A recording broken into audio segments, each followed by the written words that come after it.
Let's talk about CDF, the second function. CDF, it's a cumulative distribution function. And what you see here, it's not a CDF, it's still a PDF, okay? PDF. So CDF is always denoted by fx, okay? For any value x, it gives you a probability to find a value equal or below given. So let me use like x, let me use x0 here. For any value x0, it's a probability to find a value equal or below given, like this. Now if you think about PDF function, so this is PDF function, okay? PDF function. This is a particular value b. What's the probability to find a values equal or below b? We know that all values equal or below b are on the left part of the this x-axis, right? And we know that the probability in PDF it's an area. So area on the left part on the left side to the b, so this area will be the probability we are looking for. Okay. So that's how we can write it down. So the probability to find a value equal or below given, it's an integral between minus infinity, so we go far to the left, to the b from the PDF function. This makes calculation of probabilities a bit complicated because now we have to use integrals every time we want to get a probability. To avoid that, we can use the CDF. So this is a CDF function, and it gives us the probability as a value of this function, okay? So if you know a PDF, you can always calculate a CDF by just taking an integral, okay? So for example, in this case, we have a CDF function for the PDF I've shown before. So this is a PDF and this is a CDF. So let's take, for example, 2. So we have 2, and that's the probability to find a value equal or below 2 in our case. So it's about 0.7. So CDF is very useful if you want to find some probabilities, okay?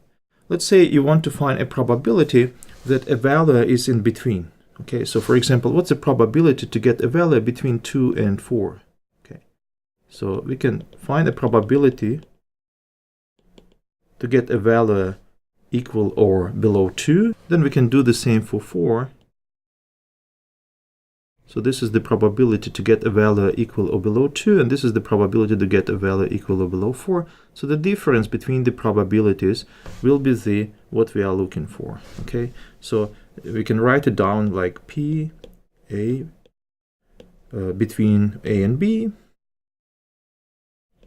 is actually f of B minus f of A.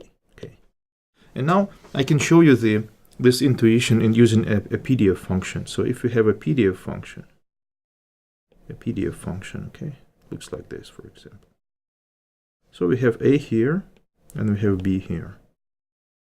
What will be this one, FA? FA is area on the left for the A, so this is the area. Okay. What will be this one, FB? FB is area on the left for B. This is the area, right? So what you do here, you take the orange area and subtract the red area, which gives you exactly this part. Okay, so that's the probability to find a value between A and B.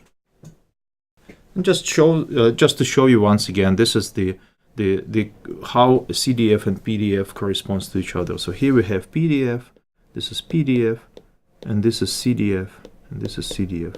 And a point on the CDF curve, for example, in this case, we've got like something like 70, 71, and then that's the probability to find a value 71 or below. For example, let's take this as the weight of people. So 68% chance to find people whose weight is 71 or below. But if you take the same value for the CDF, then you need to calculate the area here. And the area will be exactly 0.6679, or if you want, you can measure it in percent, 67.9%. We will talk a lot about this interval, so it's very important that you understand what the probability is and how to calculate the probability for different intervals using both CDF and PDF. Okay. So now we can sort of compare the theory and reality. For example, in reality, when we have the some real data, we use density distribution histogram, and that's how it looks like. Okay. in theory, we have probability density functions that is a good fit for the density distribution histogram, and that's how it looks like. The idea is the same. If you want to calculate probability, it's always an area under the distribution curve. Again, in reality, we have cumulative frequencies.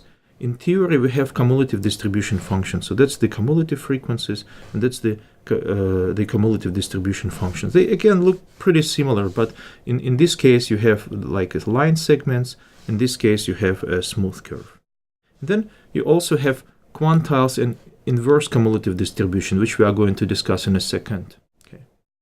Then when you talk about your sample, you calculate different statistics. When you talk about the theoretical distribution, these statistics we call parameters of distribution. And again, we will discuss it soon.